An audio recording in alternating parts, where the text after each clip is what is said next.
Бекжан Аденұлы қазақтың құпия тарихы еңбегін жазыпсыз. Яғни осы еңбектің Қазақстан тарихы үшін өзектілігі қандай? Осы жайлы айта кетсеңіз.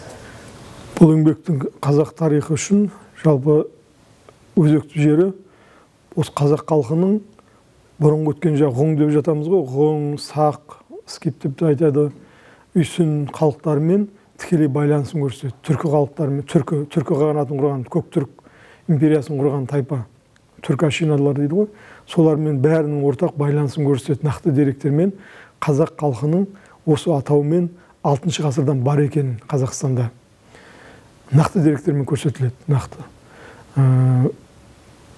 Бұл жерде көбіне жаңағы мынау Қытай тілінің маманы көмектесті маған. Одан соң араб тілінің мамандары, мешіт қызметкерлері, араб тілінің маманы сол кісілердің көмегімен көптеген сөздердің, атаулардың, қазақ деген атаудың, алаш, алтын деген атаулардың, солардың арабша жазылуында қандай болатын арқылы көрсетіп кеттім бәрін.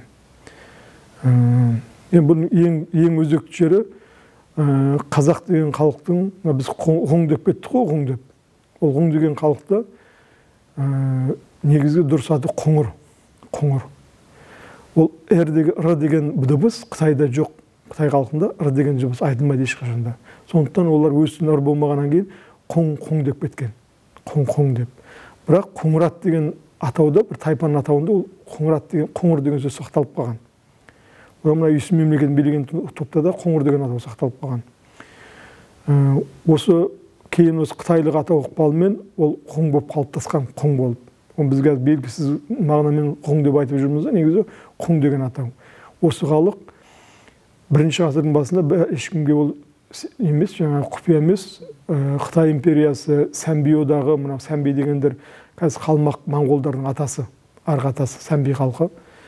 Одан мына үйсін империясы да көмектескен, осы одақтың күшімен құң империясы жойылады. Біздің ғасырдың басында құңдар негізінен батысқа қарай жылжиды, батысқа. Сол батысқа жылжыған құңдар негізі осы Қазақстанға отырып қалған. Сонда мынау соқ шегінген құңдардың артынан Сәнби жаңа патшасы ғой, Сәнби батшысы Тәншуқай деген кісі сол әскер жібереді, үлкен әскер. Сол әскерді тоқтатқан мына Тарбағатай тауында отырған Абар тайпасы деген тайпа. Абар деген тайпа. Ең жауынгер тайпа деп аталған Қытай деректерінде сол тайпа тоқтатады құңдарын Абар тайпасы. Содан мынау Қазақстан жерінде отырған жаңағы сақ халықтарын, ол кезде Қангүй дейміз ғой, Қангүймен келеді. Қангүй мемлекеті болған сақтардың бір үлкен тайпасы. Соны мына құңдар басып алады.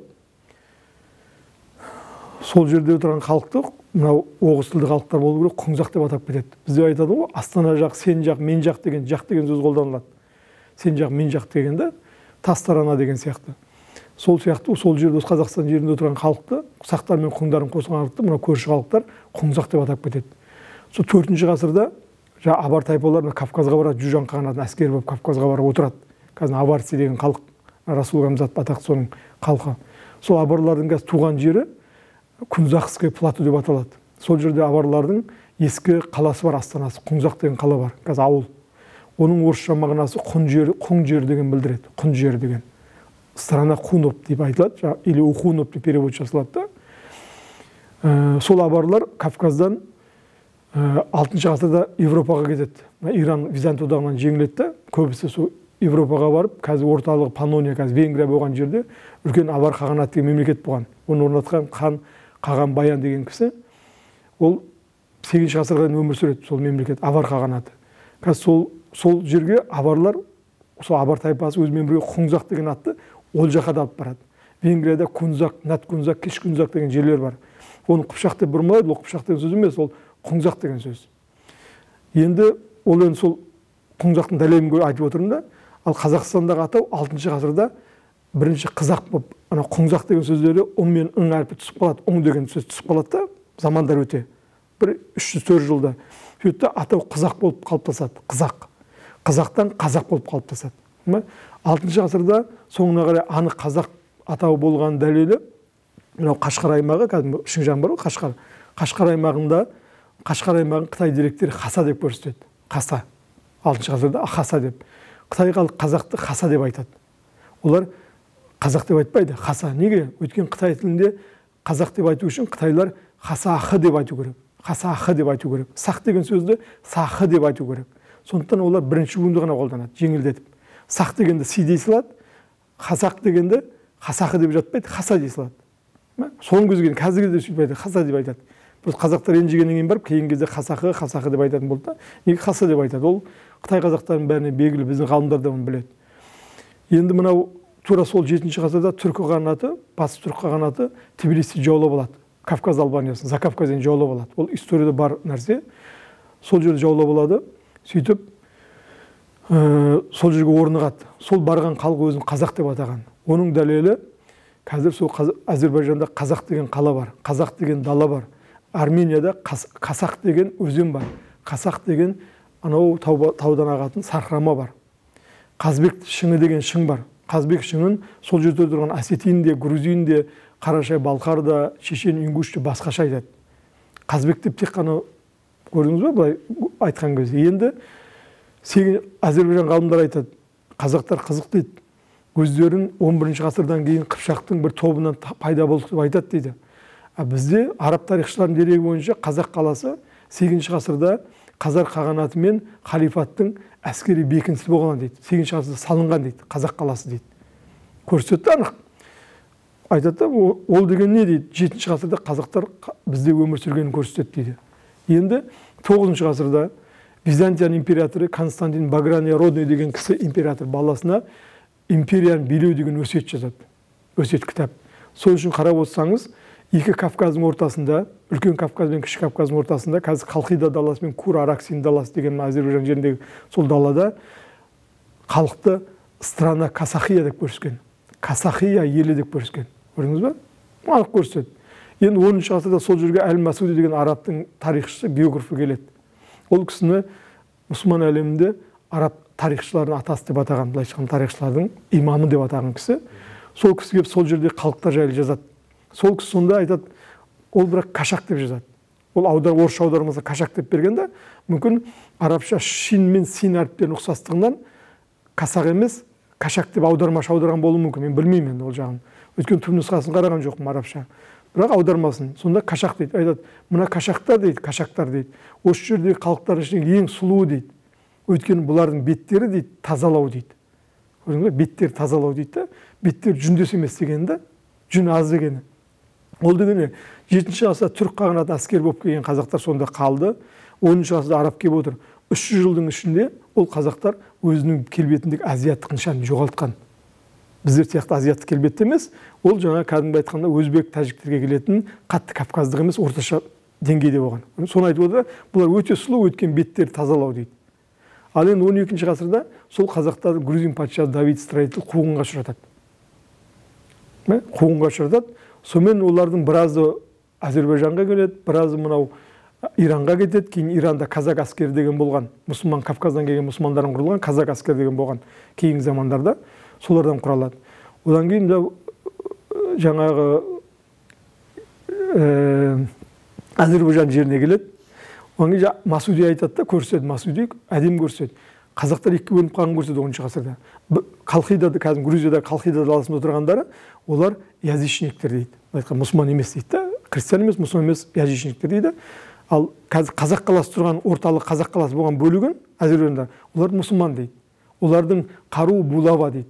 Казактарда булава деген сойыл ғой, басында несі бар, казактар ғой, Ресейдің сонда булава дейді. Қару дейді. Бұлар мұсылмандар дейді. Аналарды, ана кашактарды дейді, кашак дейді, язычниктер дейді. Олар өзара тату емес, аландардан әлсіз өткені бір патшаға бағынуды білмейді дейді.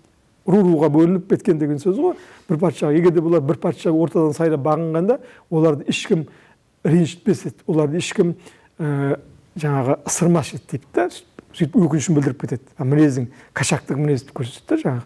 Кәдімгі қазақтың ұрышылдығына келтіріп қойғанда. Содан кейін жаңағы енді сол қазақтар қуылғаннан кейін қазір Балқар деген халық білеміз ғой, Қарашай Балқар деген халық білесіздер. Айтады, сол қазақтардың көш аландар дейді. Аландардың ұрпағы осетиндерде Дигор деген топ бар. Осетин деген халық екіге бөлінеді. Ирон, Дирон деп, Ирон, Дигор деп. Дигор деген тобында бар. Құл тобы бар. Касакта деген құл топ бар да. Құл топ рабский сословие. Балқарлары да Касак деген, Казок деген құл тобы бар. Ол құлға түскен қазақтар.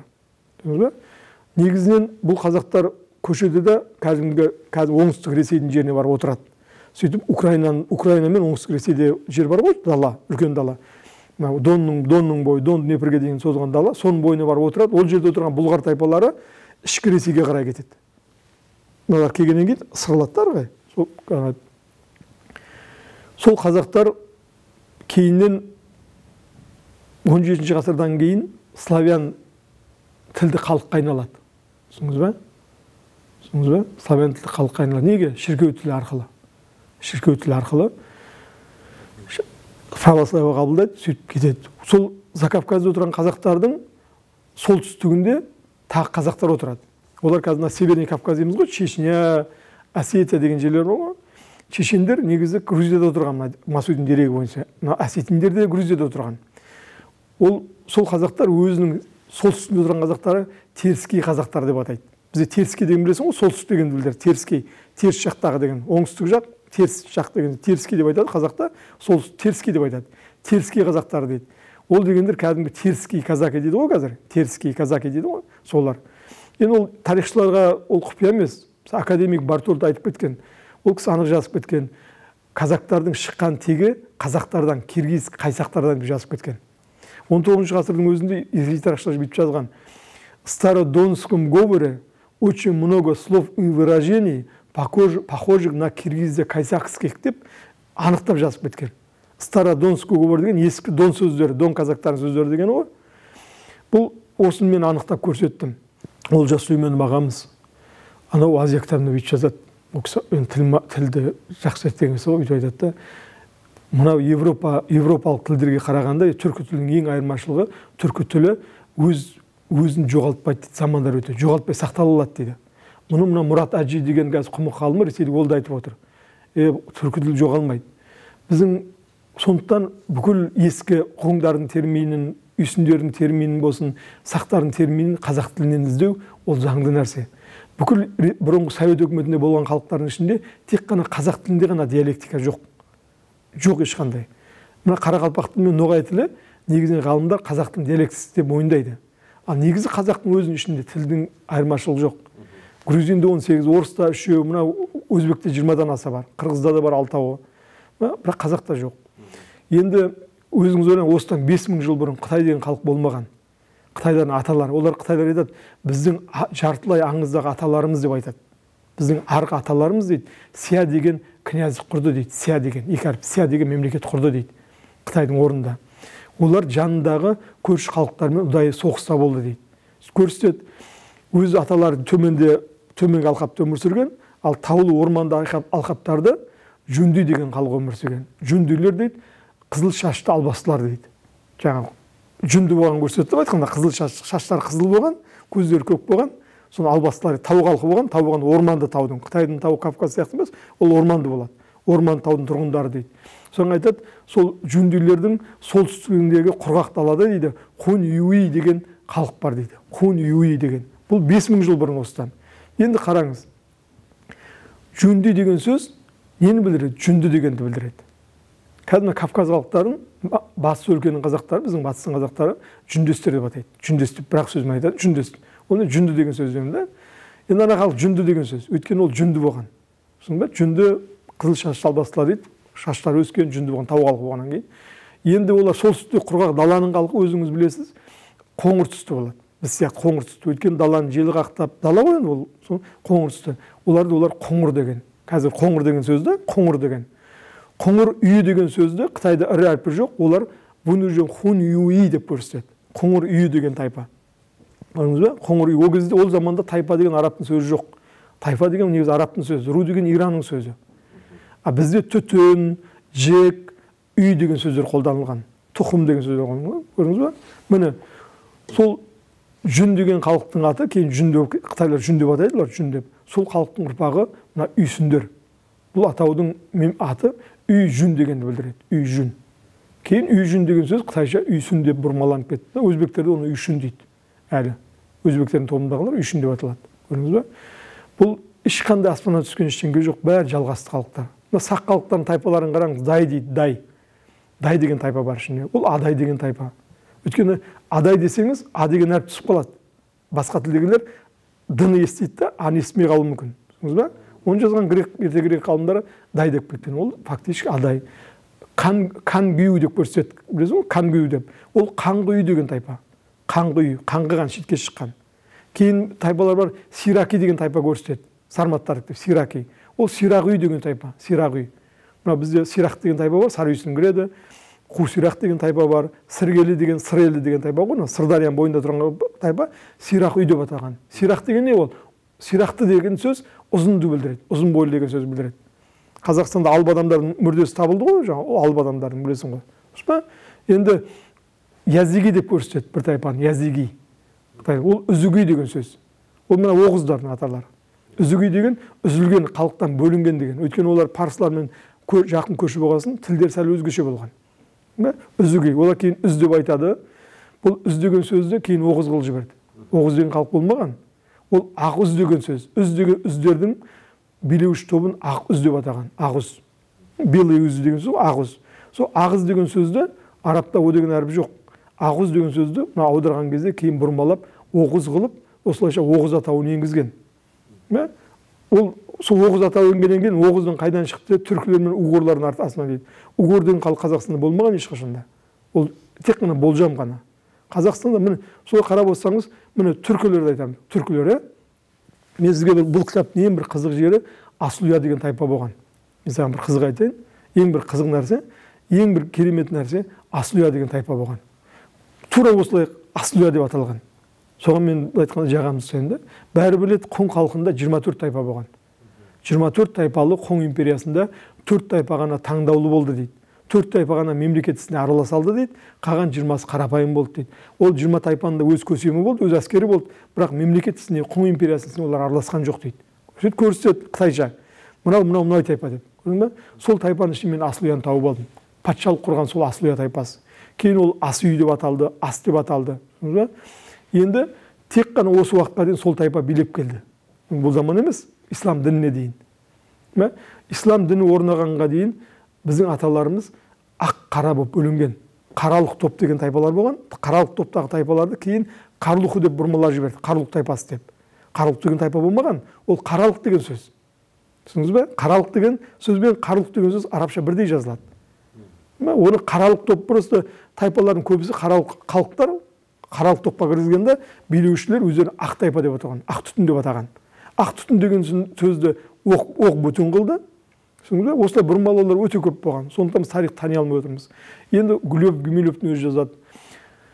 4-ші ғасырда Ордоста отырған қоңдарды билеп отырған ру дейді, Туге деп аталады екен дейді, Туге дейді. Бұрынғы тайпалардың орнына бір тайпа келіпті, бұрынғы тайпалар отыр дейді, Туге дейді.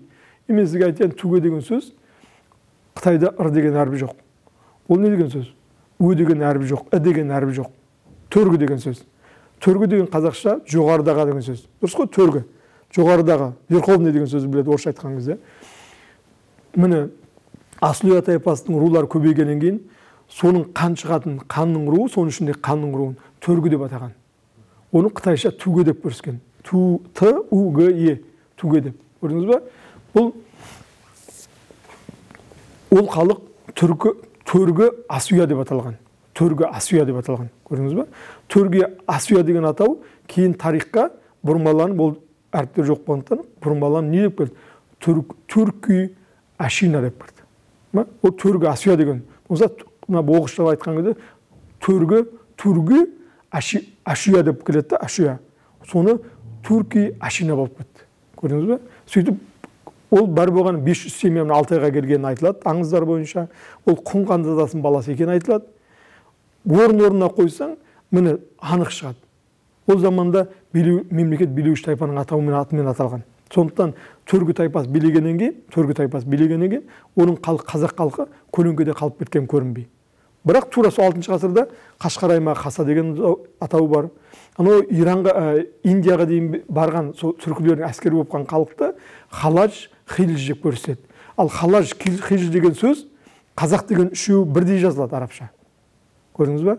Кавказға 7-ші ғасырда жаңа Батыс Түркістан Тбилис жаулап алып барған халық өзін қазақ деп атады.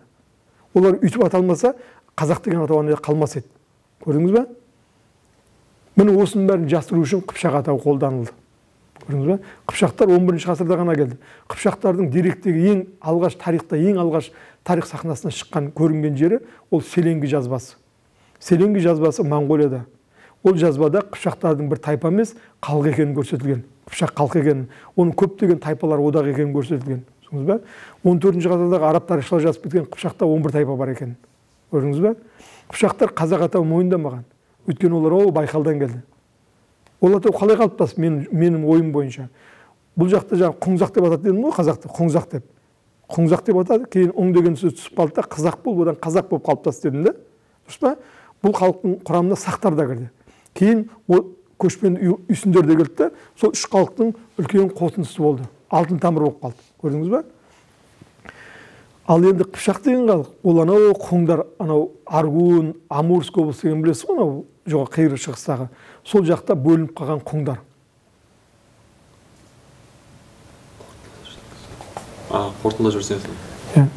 Енді бұл айта берсеңіз, бұл үлкен тарих, үлкен кезеңдер қамтығаннан кейін, бұның бәрін бір осындай сұхбатта мен жеткізе алмаймын ешқандай бауырым. Сондықтан бұны оқыған дұрыс. Оқуға әрине қиын да, өйткені бұл кітапты мен өзім жазып келемін де, арасында деректі бірден келтіріп кетемін, деректерді. Ол деректердің бәрі аспаннан алынған, бар нақты деректер, тарихшылар мойындаған деректер, сол арқылы орын көрсеттім. Менің бұл кітаптағы тапқан жаңалығым Қыпшақтың кім екені, жаңа айтып түркінің кім екені, қазақтың кім екені, құңның кім екені, сақтың кім екені, олардың бір-бірімен тығыз байланысты екені, осындай нәрсе де қазақ 11 ғасырдан кейін емес, 6 ғасырда анық осы атаумен болған.